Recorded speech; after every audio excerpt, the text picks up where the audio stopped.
পবিত্র রবিউল আউয়াল মাসের চতুর্থ জুমার নামাজ আদায় করার লক্ষ্যে তার পবিত্র গৃহে হাজির হওয়ার তৌফিক দান করেছেন। এজন্য সকলে বলি আলহামদুলিল্লাহ।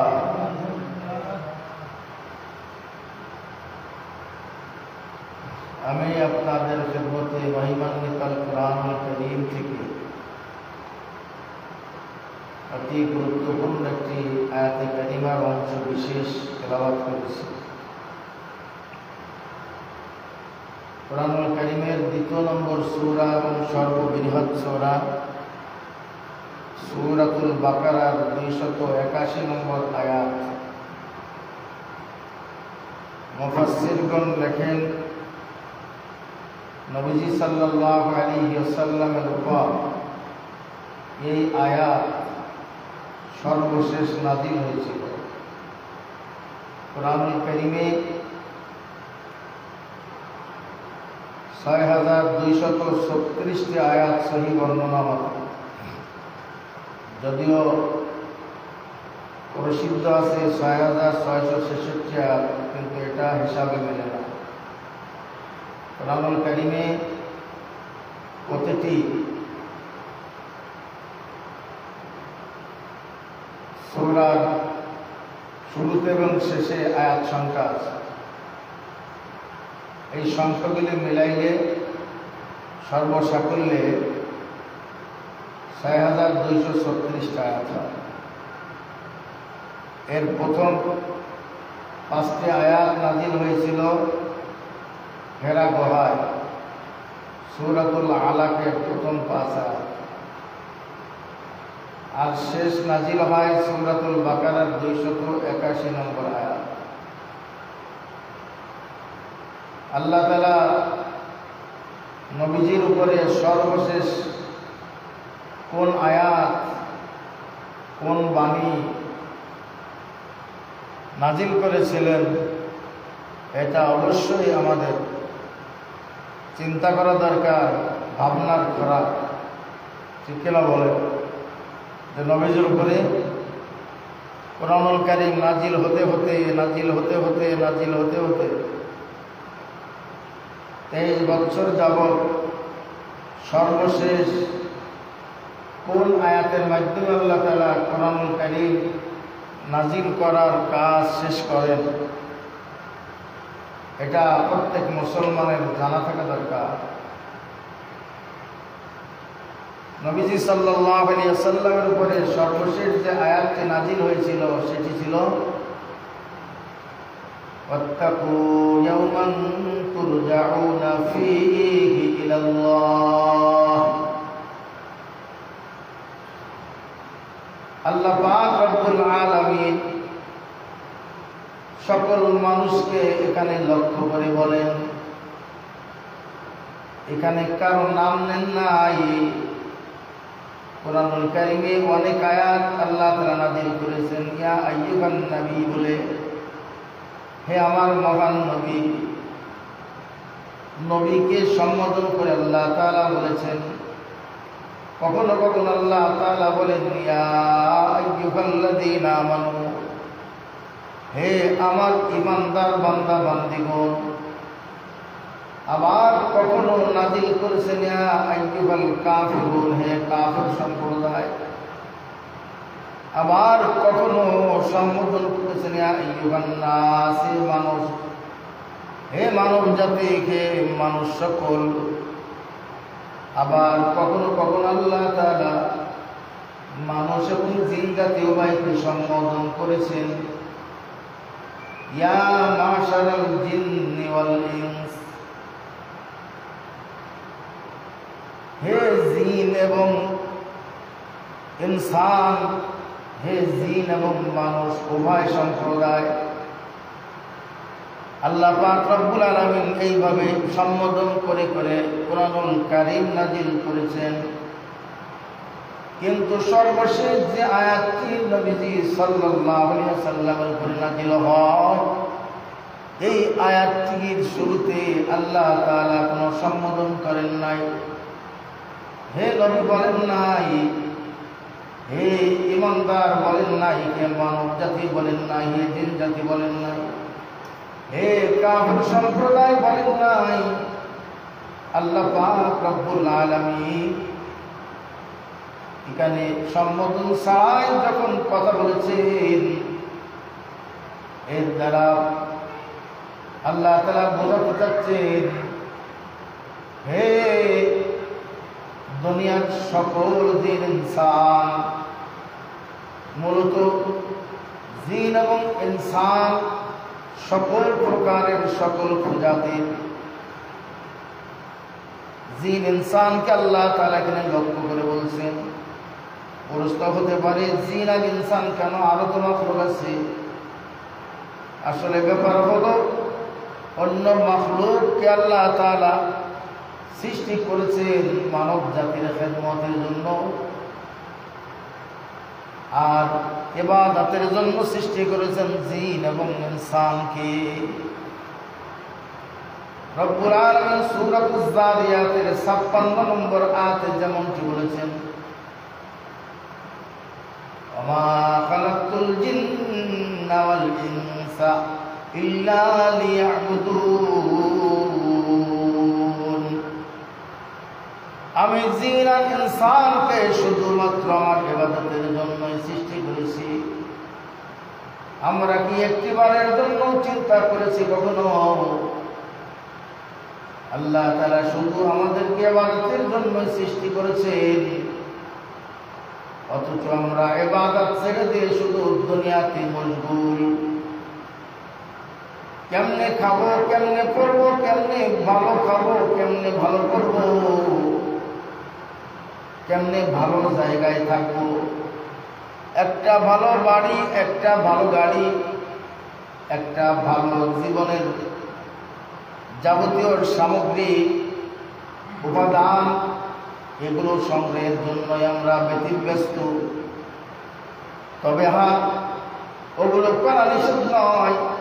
আল্লাহ তাআলার মূল হুকুমগুলো পালনের পাশাপাশি দুনিয়া উপার্জন বৈধ পন্থায় যদি কেউ করে, এবং সেটা যদি আল্লাহ তাআলার বিধান তথা নবী করিম সাল্লাল্লাহু আলাইহি ওয়াসাল্লামের সুন্নাত আদর্শ মেনে যদি করে, তাহলে ওই দুনিয়ার কামাইটা শুধু দুনিয়ার কামাই হবে না, ওই কামাইটাও হবে ইবাদত। কিন্তু ওই ইবাদত কখন হবে? যখন আল্লাহ তাআলার মূল হুকুমগুলো পালন করবে।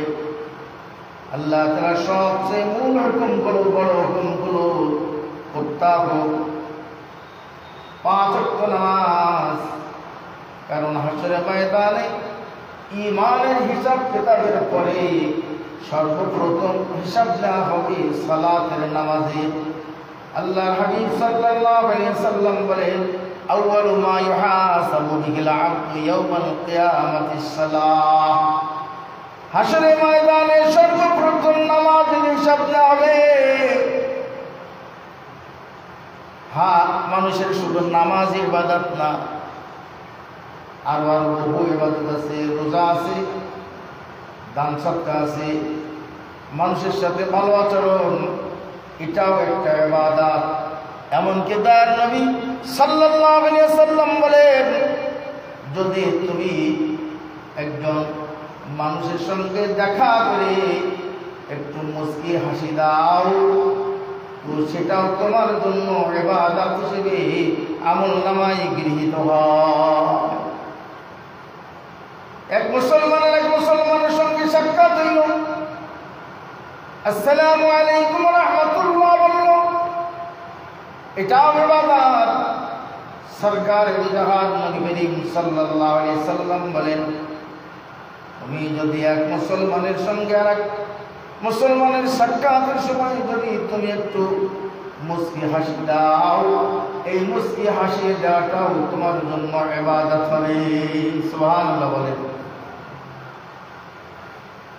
শুধু নামাজ ইবাদত না, শুধু রোজা ইবাদত না, শুধু জিকির আজকার ইবাদত না, বলে এগুলো তো ইবাদত আছে। মুসলমানের জিন্দেগির প্রতিটা কাজকে ইবাদত বানানো যায় যদি সেখানে নিয়ত শুদ্ধ থাকে, আল্লাহকে খুশি করার জন্য সওয়াবের নিয়ত থাকে, ইহতিসাব থাকে, সওয়াবের আশা থাকে, সওয়াবের নিয়াত থাকে। নম্বর 2, ওই কাজটা যদি মুহাম্মদ রাসূলুল্লাহ সাল্লাল্লাহু আলাইহি ওয়াসাল্লামের শেখানো তরিকা সুন্নাত অনুযায়ী যদি হয়, তাহলে ওই কাজটাও আল্লাহ তাআলার দরবারে ইবাদত হিসেবে বিবেচিত হয়। যাই মুসলমান, আল্লাহ পাক রব্বুল আলামিন নবী করিম সাল্লাল্লাহু আলাইহি ওয়াসাল্লামের উপর সর্বশেষ যে আয়াতটি নাযিল করেন, সূরাতুল বাকারার 281 নম্বর আয়াত। এই আয়াতের ভিতরে আল্লাহ পাক রব্বুল আলামিন নবীকে উদ্দেশ্য করেন নাই, উম্মতকে উদ্দেশ্য করেন নাই, জিন ইনসানের নাম নেন নাই, কাফিরের নাম নেন নাই, মুশরিকের নাম নেন নাই। ইয়া আইয়ুহাল কাফিরুন বলেন না, ইয়া আইয়ুহাল্লাযীনা আমানু বলেন নাই, ইয়া আইয়ুহান নাবিয়্যু বলেন না, ইয়া আইয়ুহান নাস বলেন নাই, ইয়া মাশারাল ইনসি ওয়াল জিন্নি বলেন নাই। সম্বোধন ছাড়াই যখন বলেছেন, মুফাসসিরগণ বলেন এখানে প্রত্যেকের উদ্দেশ্য, এই উদ্দেশ্য নবীকেও উদ্দেশ্য, প্রত্যেক উম্মতকেও, আলেম গায়রে আলেম, একজন মূর্খ, সকলে এখানে উদ্দেশ্য, পুরুষেরা উদ্দেশ্য, মহিলারা উদ্দেশ্য। আল্লাহ তাআলা সকলকে উদ্দেশ্য করে সম্বোধন ছাড়াই বলছেন গল্পটা, প্রত্যেক তোমরা সকলেই ভয় করতে থাকো। কিসের ভয়? বাঘের ভয়, সাপ বিচ্ছুর ভয় না, আল্লাহ তাআলা বলে ইয়াউমা, একটা দিনের ভয়। বলে কোন দিন? তুরজাউনা ফীহি ইলাল্লাহ, যেদিন তোমরা আল্লাহ তাআলার কাছে ফিরে যাবে, ওই দিনকে ভয় করতে থাকো। ওই দিনের ভয় যাদের ভিতরে ঢুকে গেছে, তারা জীবনে নামাজ ছাড়বে না, রোজা ছাড়বে না, কোনো ইবাদত ছাড়বে না, আল্লাহ তাআলার দরবারে বেশি বেশি কান্নাকাটি করবে, গুনার জন্য মাফ চাইবে। গুনাহ করবে না যদি হয়ে যায়, একটা গুনার জন্য অগণিত অসংখ্য অশ্রু পাপ করতে থাকবে, চোখের পানি ফেলতে থাকবে, নির্জনে নিরালায় আল্লাহ তাআলার জন্য কাঁদতে থাকবে, আর বলবে আল্লাহ রব্বানা যালামনা আনফুসানা ওয়া ইল্লাম তাগফির লানা ওয়া তারহামনা লানাকুনান্না মিনাল খাসিরিন। আল্লাহ ভুল করে ফেলছি, অন্যায় করে ফেলছি, আমারে মাফ করে দেন, অনেক ভুল করে ফেলছি। ইন্নী যালামতু নাফসি যুলমান কাসীরা। সালাম ফেরানোর আগে নামাজের শেষে এই দোয়া আমাদেরকে শিক্ষা দেওয়া হয়েছে। এটা আসলে দোয়া না, এটা ইস্তেগফার, আল্লাহ তাআলার কাছে ক্ষমা চাওয়া। নামাজের শেষে সালাম ফেরানোর আগে ক্ষমা চাইতে আল্লাহ তাআলা শিখিয়েছেন। তার মানে হলো আল্লাহ তাআলার কাছে ক্ষমা পেতে পারা, ক্ষমা পাইতে পারা, এটা সবচেয়ে বড় পাওনা। রব্বুল আলামিন বলেন, ওয়াত্তাকু, তোমরা সকলেই ভয় করো, ইয়াওমান, ওই দিনকে, তুরজাউনা ফীহি ইলাল্লাহ, যেদিন তোমরা প্রত্যেকেই ফিরে যাবে। নবীও ফিরে যেতে হবে, রাসূলদেরকেও ফিরে যেতে হবে, বড় বড় রাজা বাচ্চা তাদেরও ফিরে যেতে হবে, জমিদারদের ফিরে যেতে হবে, কোটিপতি, লাখপতি, ট্রিলিয়নপতি, মিলিয়নপতি, লাখপতি, সকলকে ফিরে যেতে হবে, গরিবদেরকে ফিরে যেতে হবে, অসহায় মানুষদেরকেও ফিরে যেতে হবে, সকলকেই সেদিন ফিরে যাওয়া লাগবে। ওই দিনের ভয়, এখানে দিন বলতে দুইটা অর্থ করা হয়েছে, একটা হলো মৃত্যুর দিন, আর একটা হলো হাসরের ময়দান। উভয় দিনের ভয়। এই জন্য আল্লামা জালালউদ্দিন রুমি বলেন, সত্যিকার অর্থে জ্ঞানী তো সেই যে আখিরাতের ভয়ে সদা ভীত সন্তুষ্ট থাকে। জানে জুমলা ইলমুহাই নস্তয়ে, জানে জুমলা ইলম গায়ে নাস্তয়িদ কে বেদানি মান কায়াম দার ইয়াউমিদ্দিন কে বেদানি মান কায়াম দার ইয়াউমিদ্দিন। বলে সত্যিকার অর্থে ইলম, ইলমের জাত, ইলমের প্রাণ শুধু সার্টিফিকেট অর্জন করলে জ্ঞানী হওয়া যায় না। সত্যিকার অর্থে জ্ঞানী হইল সেই যে আখিরাতকে ভয় করে, আখিরাতের ভয়ে, মৃত্যুর ভয়ে, কবরের ভয়ে, হাসরের ময়দানে বিচার দেওয়ার ভয়ে, কৈফিয়ত দেওয়ার ভয়ে যে বেশি বেশি আল্লাহ তাআলার দরবারে কান্নাকাটি করে। প্যারা হাজিরিন, নবী করিম সাল্লাল্লাহু আলাইহি ওয়াসাল্লাম মা আয়েশা সিদ্দিকা রাদিয়াল্লাহু তাআলা আনহা বর্ণনা করেন, নবী করিম সাল্লাল্লাহু আলাইহি ওয়াসাল্লাম প্রায় রাত্রে যেদিন আমার কাছে থাকার রাত ছিল থাকতো, প্রত্যেক রাতে অল্প সময় ঘুমিয়ে আবার উঠে যাইতেন, পবিত্রতা অর্জন করে যাই না আওয়াজে দাঁড়িয়ে যেতেন, দাঁড়িয়ে দাঁড়িয়ে কাঁদতে থাকতেন, কোরআনুল কারীম তিলাওয়াত করতেন আর কাঁদতেন, দাড়ি মোবারক ভিজে মুখ ভেসে যাইত। আবার যখন রুকুতে যাইতেন দীর্ঘক্ষণ ধরে রুকুতে পড়ে পড়ে কাঁদতেন, আবার যখন সিজদায় যাইতেন দীর্ঘক্ষণ ধরে চোখের পানিতে জমিন ভাসায় দিতেন, দীর্ঘক্ষণ দাঁড়িয়ে থাকতেন, কাঁদতেন। নামাজ শেষ হলে আমি নবী করিম সাল্লাল্লাহু আলাইহি ওয়াসাল্লামকে জিজ্ঞাসা করতাম, ইয়া রাসূলুল্লাহ, ইয়া হাবিবাল্লাহ, এত আপনি কেন কাঁদেন? আপনার আবার কান্নার কি কারণ? আপনার না অগ্রপশ্চাতের সমুদায় গুনাহ আল্লাহ মাফ করে দিয়েছেন, তারপরেও এত কান্নাকাটি কেন করেন? নবীজি সাল্লাল্লাহু আলাইহি ওয়াসাল্লাম বলেন, আয়েশা গো,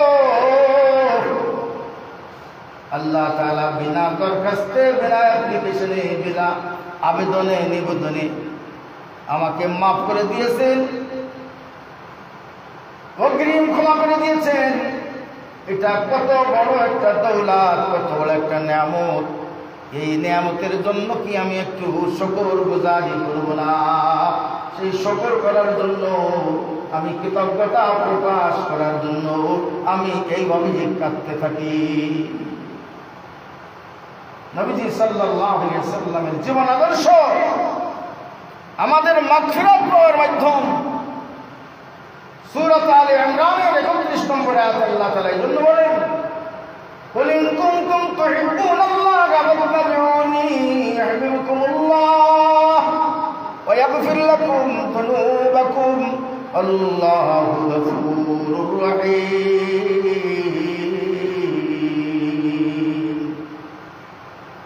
হ্যাঁ, তোমরা যারা আমি আল্লাহর কাছে ক্ষমা পাইতে চাও, আসলে ময়দানে ক্ষমা না পাইলে কারো কিন্তু পাই নাই। দুনিয়ায় যত বড় স্টার হই না কেন, যত বড় ধনী, যত বড় সম্মানী, যত বড় ক্ষমতাদার হই না কেন, যত বড় সার্টিফিকেট দাবি হই না কেন, রব্বুল আলামিন যদি ক্ষমা না করেন কারো উপায় সেদিন থাকবে না।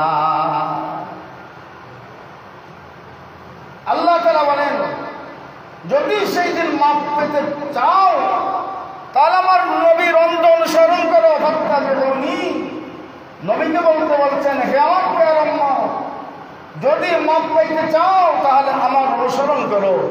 নবীজির সবচেয়ে বড় অনুসরণ হলো নবীজি বেশি কান্নাকাটি করতেন, নবীজি বেশি বেশি তওবা ইস্তিগফার করতেন। নবীজি বলেন, তুবু আইয়ুহান নাস, হে মানুষ সকল, বেশি বেশি আল্লাহ তাআলার কাছে তওবা করো। ফাইন্নী আতুবু ইলাল্লাহি ফিল ইয়াউমি মিয়াতা মাররা, কারণ আমি নবী মুহাম্মদ সাল্লাল্লাহু আলাইহি ওয়াসাল্লাম নিজে একদম মাসুম, নিষ্পাপ, আর অগ্রিম ক্ষমা প্রাপ্ত। এরপরও ডেইলি অন্তত 100 বার আমি আল্লাহ তাআলার কাছে ক্ষমা চাই, মাপ চাই। আমি নবী মাসুম, নিষ্পাপ, অগ্রিম ক্ষমা প্রাপ্ত হওয়া সত্ত্বেও যদি ডেইলি 100 বার মাপ চাইতে পারি, তাইলে তোমরা প্রত্যেকেই তো গুনাহগার, কেন আল্লাহ তাআলার কাছে মাপ চাইবা না? সাহাবায়ে কেরামের হালাত অবস্থা এরকম ছিল। আল্লাহ তাআলার কাছে তারা বেশি কান্নাকাটি করতেন, মাফ চাইতেন। ওমর রাদিয়াল্লাহু তাআলা কান্নাকাটি করতে করতে করতে করতে দুই চোখের দুই কিনারায় ক্ষত বানায় ফেলছিলেন, নালি পড়ে গেছিল। এত অধিক ক্রন্দন করতেন আল্লাহর ভয়ে, মৃত্যুর ভয়ে, কবরের ভয়ে, আসল ময়দান হিসাব দেওয়ার ভয়ে। ওমর রাদিয়াল্লাহু তাআলা এত অধিক পরিমাণে ক্রন্দন করতেন। ক্রন্দন করার কারণে, অধিক ক্রন্দনের কারণে দুই চোখের দুই কিনারায় নালি পড়ে গেছিল, ক্ষতের সৃষ্টি হয়ে গেছিল। ডাক্তার দেখানো হলো। ডাক্তার বলে, আমিরুল মুমিনিন, ঔষধ আমি দিব আপনাকে, প্রেসক্রিপশন দিব, চিকিৎসা দিব, তবে প্রতিষেধক হিসেবে আপনাকে একটা কাজ করতে হবে। বলে, কি কাজ? সেটা হলো কান্না করা যাবে না। এই কথা শোনার সাথে সাথে ওমর রাদিয়াল্লাহু তাআলা আরো বেশি কান্নাকাটি শুরু করে দিল। বলছেন, হে ডাক্তার শুনে রাখো, আমি ওমর ছিলাম এত বড় কাফের, যাকে সৃষ্টি না করলে আসমান জমিন কোনো কিছু সৃজিত হতো না। তার মাথা নেওয়ার জন্য আমি উম্মাদের মতো ছুটতেছিলাম। ওই আল্লাহ তাআলা আমাকে হিদায়াত দান করেছেন, নবীর মাথা নিতে যাইতেছিলাম, সে আল্লাহ তাআলা আমাকে নবীজির উপরে নাযিলকৃত কোরআনের বরকতে আমাকে হিদায়াত দান করেছেন। সেই আল্লাহ তাআলা শুধু আমাকে হিদায়াত দেন নাই, নবীজির প্রিয় সহচরদের মধ্যে 2 নম্বর বানিয়েছেন। আল্লাহর নবী সাল্লাল্লাহু আলাইহি ওয়াসাল্লাম যদি কখনো কোথাও যাইতেন, সাথে অবশ্যই আবু বকর এবং ওমর থাকতেন। সুবহানাল্লাহ বলেন। একদিন এক বুড়ি আসছে, দূর দেশ থেকে আসছে, নবীজিকে বলছেন, ইয়া রাসূলুল্লাহ,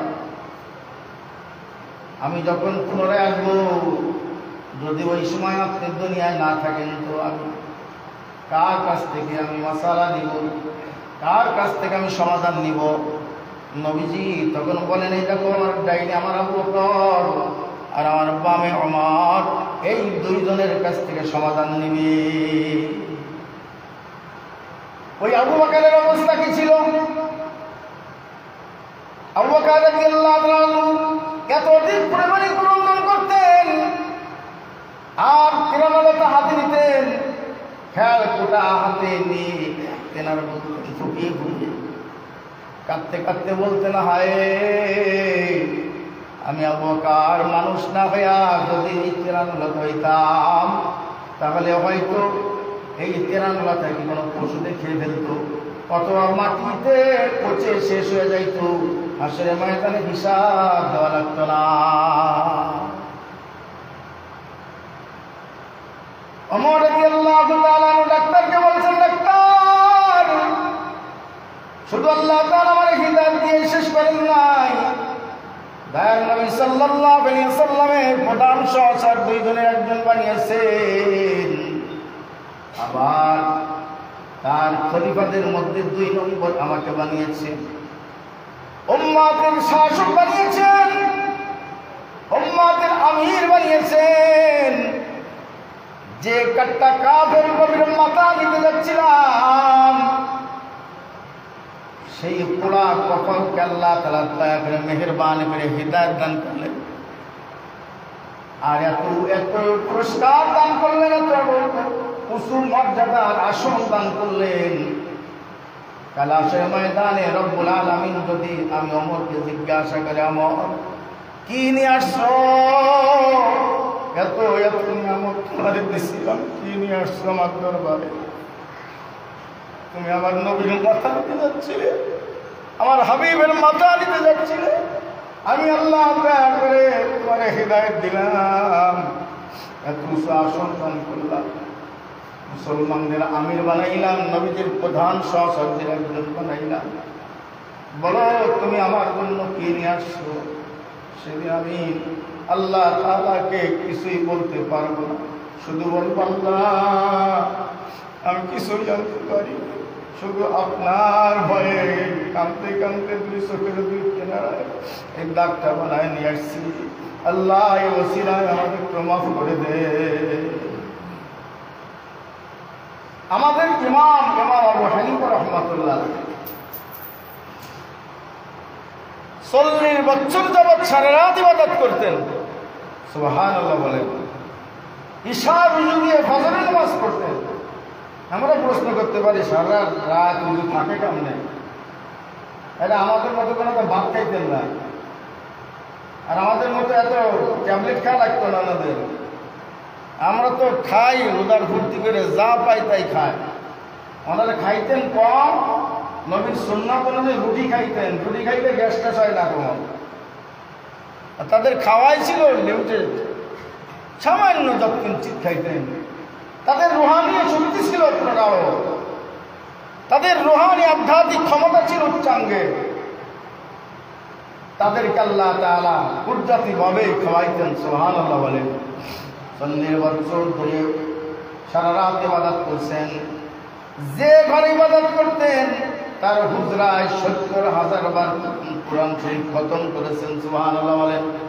এটা কোনো গাজাখুরি গল্প না। আল বিদায়া ওয়ান নিহায়া কিতাবের মধ্যে তাফসীর ইবনে কাসীরের লেখক ইমাম ইবনে কাসীর রাহমাতুল্লাহ সহিহ সূত্রে সনদ লিখেছেন, ইমাম আবু হানিফা যে গিরিহে ইবাদত করতেন ওই গিরিহে ইন্তেকাল হয়। ওই গিরিহে তিনি 70,000 বার কোরআন শরীফ খতম করেছিলেন। এত ইবাদত, এত ইবাদত, এত ইবাদত। শেষ রাতের ইবাদতের অবস্থা ছিল, শেষ রাতে একটা আয়াত পড়ছিলেন, আমতাজুল উম্মাহ আইয়ুহাল মুজরিমুন। হাসরের ময়দান আল্লাহ তাআলা সেদিন নির্দেশ দিবেন, এই পাপী গুনাহগারের দল আমার নেককারদের থেকে পৃথক হয়ে যা। দুনিয়াতে আমার নেককারদেরকে ভালোবাসতি না, আমার প্রিয় পাত্রদেরকে তুই বন্ধু বানাইতি না। তোর বন্ধু ছিল বেনামাজি, সুদখোর, ঘুষখোর, পাপী গুনাহগারেরা।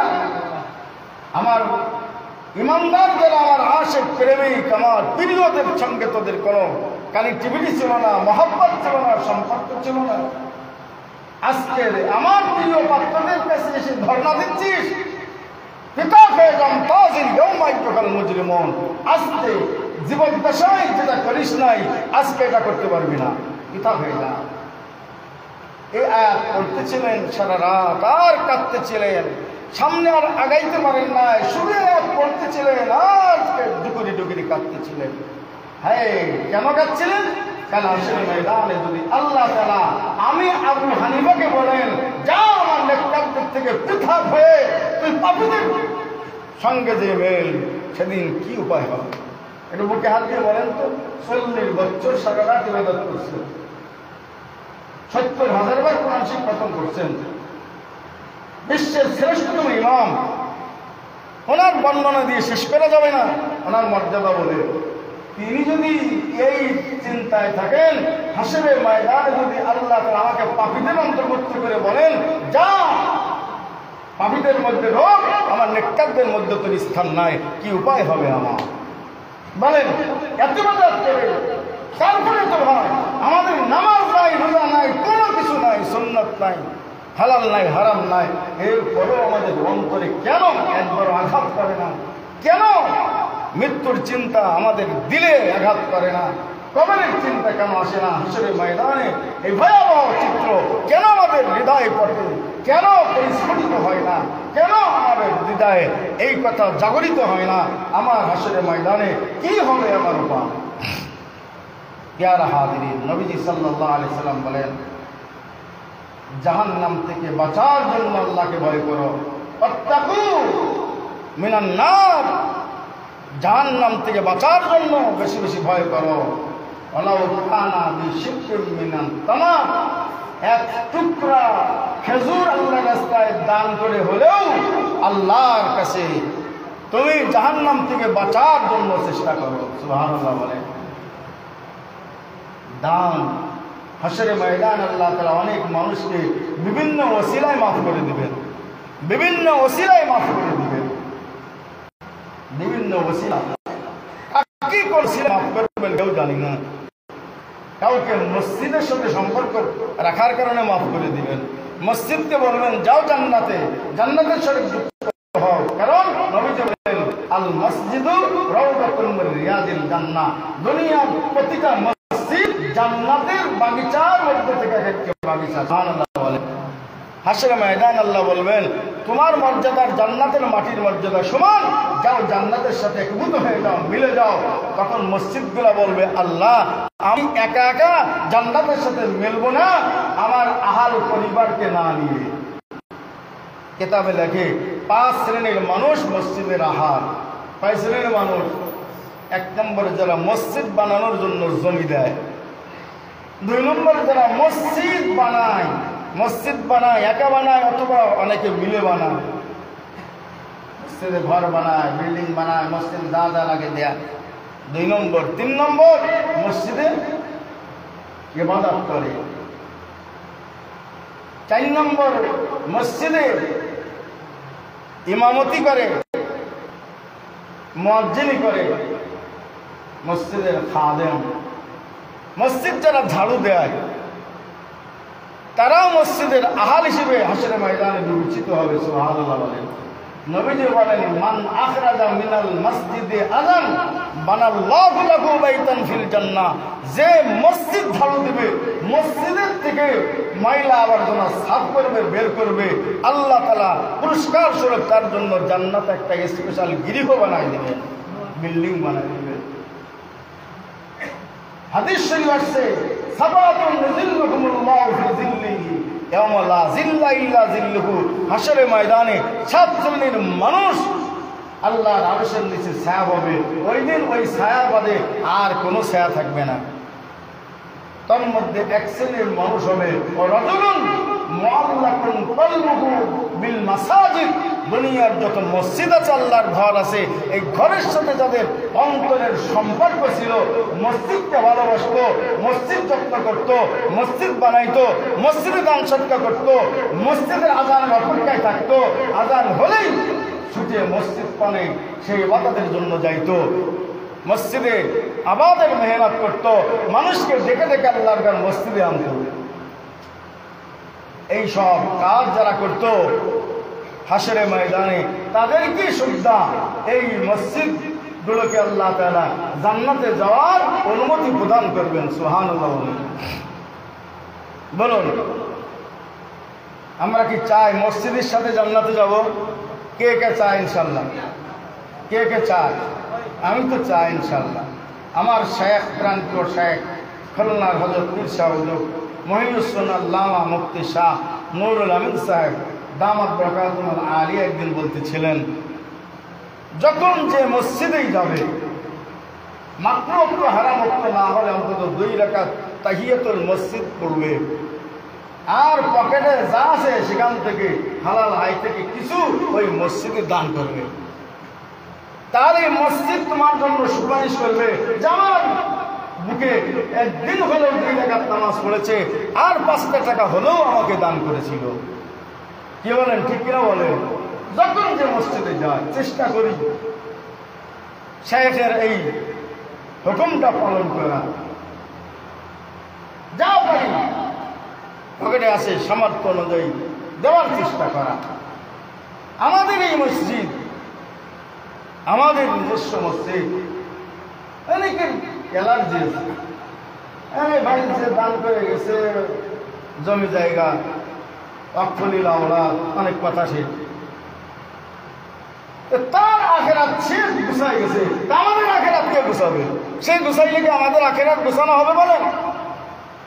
সে কি করলো না করলো সেটা তার বিষয়, সে আখেরাতে পুরস্কার পাবে আল্লাহ কবুল করলে, আমাদের কি উপায় হবে?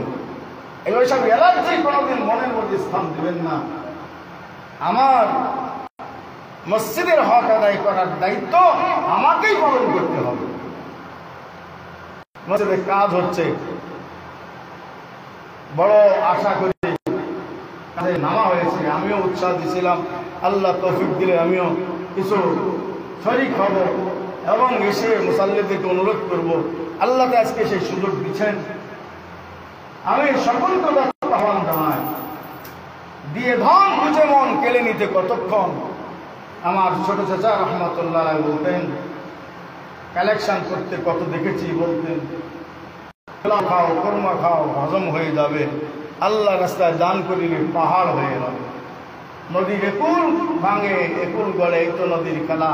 সকালবেলা ধনী রয়েছে ফকির, সন্ধ্যাবেলা বলেন। এর উদাহরণ আমাদের আশেপাশে আসে গেছে না?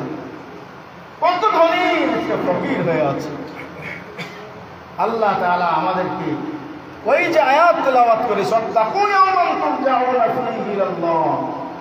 যেদিন আমাকে আল্লাহর কাছে ফিরে যেতে হবে শেষ দিন, আর হাসরের ময়দানে বিচার সালিশ হবে, হিসাব কিতাব হবে, ওই দিনের ভয় করে আমরা তওবা করি, তওবা করি আর নামাজ ছাড়ব না। কে কে রাজি ইনশাআল্লাহ? আল্লাহকে দেখাই দেন, ফেরেশতারা ভিডিও করে নেই, নিয়ত তো করেন ইনশাআল্লাহ। তৌফিকের মালিককে। তবে আল্লাহ সবাইকে সমান তৌফিক দেন না, যার যেমন ইচ্ছা আকাঙ্ক্ষা তাকে তেমন তৌফিক দেন। প্যারা হাজিরিন, জীবনটাকে গড়ি, নবীর আদর্শের জীবন গড়ি। নবীর আদর্শ যদি পিছাপ পাই খাও করি, সেটাও ইবাদত হিসেবে আমল নামায় লেখা হবে। সুবহানাল্লাহ বলে। মুসলমানের সব কাজ ইবাদত বানানো যায় যদি সওয়াবের নিয়ত হয়, আল্লাহকে খুশি করার নিয়ত হয়, আর নবীর সুন্নাত তরিকা অনুযায়ী হয়। পিছাপ পায়খানা শিল কুকুরেও করে, পিছাপ পায়খানা অমুসলিমরাও করে, মুসলমানের পিছাপ পায়খানা করবে। বাটা কি, পার্থক্য কি? মুসলমানের পিছাব পায়খানা আমল নামায় পিছাব পায়খানা লেখা হয় না। যদি সওয়াবের আশায় সুন্নাত তরিকা পিছাব পায়খানা করে, এটা ইবাদত হিসেবে গৃহীত হয়। ঘুমের উদাহরণ নাকি? নবীর তরিকায় ঘুমাবে, নবীর তরিকায় সব কাজ করবে, নবীর তরিকায়, নবীর শেখানোর তরিকা সব কিছু করবে। আল্লাহর এক বান্দা ছিলেন, তিনি ক্লিন শেফ ছিলেন। ব্রিটিশ আমলে হায়দ্রাবাদ বিশ্ববিদ্যালয় থেকে তিনি মাস্টার্স পাস করা ছিলেন। তিনি ছিলেন ডেপুটি কালেক্টর, ডিসি ব্রিটিশ আমলে। মদ খাইতেন, একেবারে ইংরেজদের মতো অবস্থা। ওই জামানার শ্রেষ্ঠতম ওলি হাকিমুল উম্মাত মুজাদ্দিদুল মিল্লাত আল্লামা শাহ আশরাফ আলী থানভী রাহমাতুল্লাহ আলাইহি সান্নিধ্য সোহবতের বরকতে তার জীবনের আমল পরিবর্তন এসে গেল। একদিন দেখা গেল তার ভিতরে ইসলামের সব জ্ঞান আর গুণের সমাহার হলো। দাড়ি ধরতেন আর কাঁপতেন। একদিন তো ছিল ক্লিন শেভ, এখন মাথায় পাগড়ি শোভিত হয়, লেবাস পোশাক সুন্নত তরিকায়, পেশাব পায়খানা থেকে শুরু করে জিন্দেগীর সব সুন্নতের মাপকাঠিতে তিনি পরিচালনা করেন। আর ফুপিয়ে ফুপিয়ে শুধু কাঁদতেন। আল্লাহ, কাল হাসরের ময়দানে আমি আপনারে নামাজ তো দেখাইতে পারবো না, রোজা তো দেখাইতে পারবো না, কোন ইবাদত দেখাইতে পারবো না। নবীকে যে বলবো পেয়ারা নবী, আমি আপনার নকল লেখম মা কিছুই আনতে পারি না, শুধু আপনার চেহারার সাথে মিল করে এই দাড়িটা আপনার চেহারার মতো বাড়ায় নিয়ে এসছে, এইটা দেখে আমার আপনার উম্মত হিসেবে কবুল করে নেন না রাসূল। এইভাবে জিন্দগি এক আজীব জিন্দগি ছিল তার জীবনে আলোচনা করলে কয়েক ঘন্টা লেগে যাবে। প্যারা হাজিরিন, কথা শেষ করব। আমরা আমাদের আখিরাত গুছাই নেই, কখন মালাকুল মউত এসে হাজির হয়ে যাবে সংবাদ দিয়ে আসবে না, আজকে আমার জীবনের শেষ দিন হয়ে যেতে পারে। আল্লাহ এই জন্য বলেন ওয়াত্তাকুল ইয়াওমান, ওই দিনের ভয় অন্তরে রেখে জীবনটাকে তুমি কাটাও, তোমার আজকের দিনও জীবনের শেষ দিন হয়ে যেতে পারে। এই জন্য বেশি বেশি আল্লাহর কাছে তওবা ইস্তিগফার করো, ভুল ত্রুটির জন্য তওবা ইস্তিগফার করো। নেক আমল হয়েছে শিক্ষিত করতে পারিনি, হাজার ভিড়ে ভরার জন্য তওবা ইস্তিগফার করো। সকাল সন্ধ্যা সাইয়্যিদুল ইস্তিগফার করো, আর শেষ রাতে উঠে তাহাজ্জুদ পড়ো, চোখের পানি ফেলো। আল্লাহ তাআলা এইসব মানুষকে ইনশাআল্লাহ মাফ করে দিবেন।